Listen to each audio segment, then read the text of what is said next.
हाँ dear students, कैसे हैं आप लोग। आई होप आप लोग अच्छे होंगे। अब हम मुगल प्रशासन को पढ़ने जा रहे हैं। इससे पहले कि हम आगे बढ़ें, जो हम रोज़ाना बात करते हैं कि कोविड का खतरा बढ़ता जा रहा है। आप सभी स्वस्थ रहें और अपने घरों से बाहर ना निकलें, प्रिकॉशन रखें और राज्य और केंद्र की जो गाइडलाइंस हैं उनको फॉलो करते रहें। तो हम मुगल प्रशासन के बारे में पढ़ना स्टार्ट करते हैं। सबसे पहले मुगल प्रशासन का राजत्व और सैद्धांतिक विशेषताएं क्या थी। मुगलों का राजत्व जो था वो शरीयत पर आधारित था, लेकिन ये खलीफा की नाम मात्र की भी अधीनता स्वीकार नहीं करते थे, जैसा कि सुल्तान करते थे। बाबर जो था वो सुल्तान के स्थान पर बादशाह की उपाधि धारण करता था।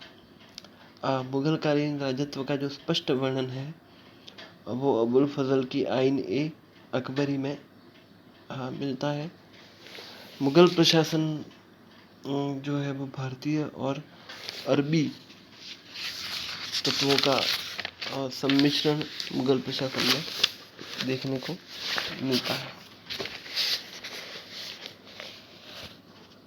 इसके बाद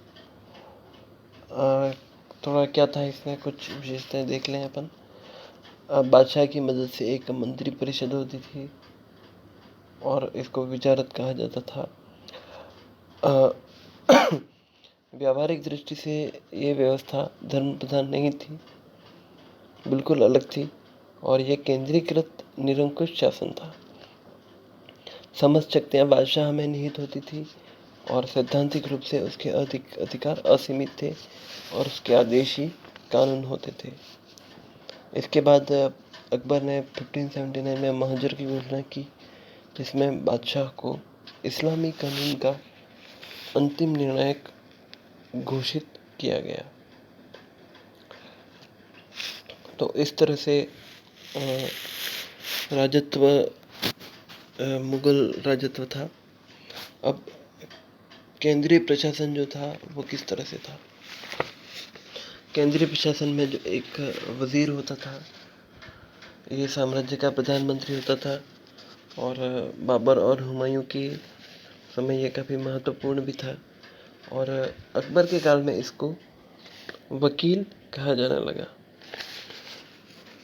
अब अकबर के काल में बैराम खां के पतन के बाद वकील की शक्तियाँ कम कर दी गई और एक नया पद सृजित हुआ जिसका नाम था दीवान। तो यहाँ तक कि अकबर ने कुछ वर्षों तक वकील के पद को खाली रखा और स्वयं उस पर काम किया। अब इसके बाद अकबर ने मुजफ्फर खान को प्रथम दीवान नियुक्त किया। इसके बाद अकबर ने वकील का एकाधिकार समाप्त कर दिया और बाद में वकील केवल एक सम्मान का पद रह गया, जो कि शाहजहां के काल तक चलना लगा। इसके बाद शाहजहां के बाद वकील का पद ही समाप्त हो गया। इसके बाद दीवान कुल, इसका जो सृजन है वो अकबर ने किया था और वकील की शक्तियों को कम करने के लिए किया था।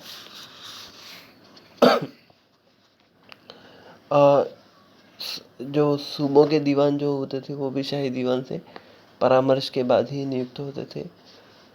सभी नियुक्तियां, हस्तांतरण और पदोन्नति के आदेश दीवान के कार्यालय से ही जारी होते थे। शाही दीवान की मदद के लिए 5-6 अन्य दीवान भी होते थे और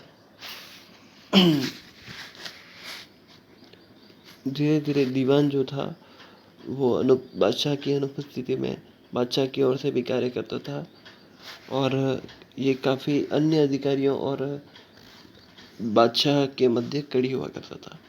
इसके बाद मीर बख्शी जो था वो सैनिक विभाग का प्रमुख था, लेकिन वो सेनापति नहीं होता था। मुख्य सेनापति बादशाह ही होता था। मीर बख्शी का जो प्रमुख कार्य है वो सैनिकों की भर्ती, उनका हुलिया नोट करना, रसद और हथियार आपूर्ति और अनुशासन बनाना होता था। वह मनसबदारी व्यवस्था का संचालन भी देखता था और सेना को वेतन भी वही देता था और शाही महल की सुरक्षा और यात्राओं के दौरान बादशाह की सुरक्षा की जिम्मेदारी भी उसकी होती थी। इसके बाद मीर समा जो था वो घरेलू मामलों का प्रधान होता था और साम्राज्य और कारखानों का भी ये अधिकारी होता था।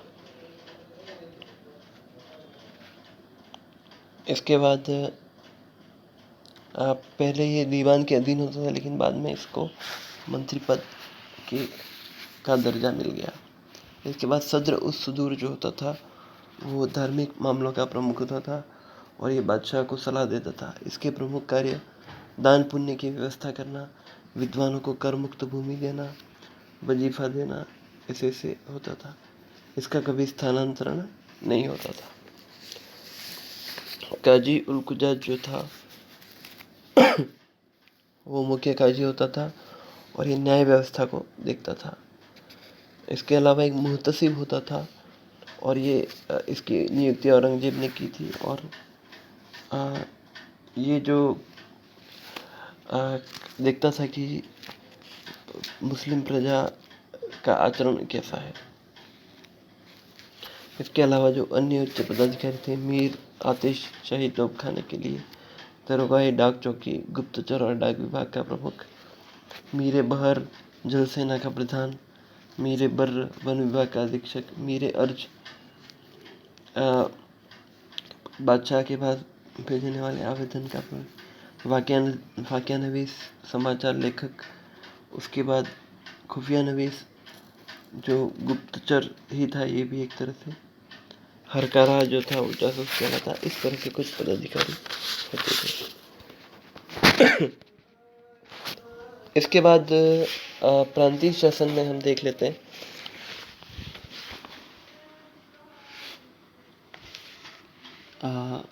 जो प्रांत थे उनको सूबा कहा जाता था और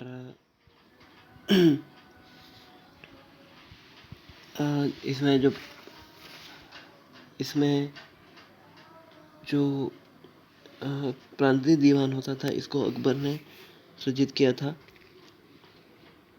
ये सूबे में वित्त और राजस्व का प्रमुख होता था और ये सूबेदार के प्रति नहीं बल्कि सीधे शाही दीवान के प्रति उत्तरदायी होता था। जैसा कि हम जानते हैं कि सूबा जो है उसका प्रशासक गवर्नर होता था, लेकिन वो सूबेदार के प्रति उत्तरदायी नहीं होता था। इसके बाद बख्शी जो होता था वो सूबों की सेना की देखरेख करता था और ये मीर बख्शी के अधीन होता था। फिर प्रांतीय सद्र का पद साधारण बस वही काजी था, वो भी एक न्याय विभाग के लिए।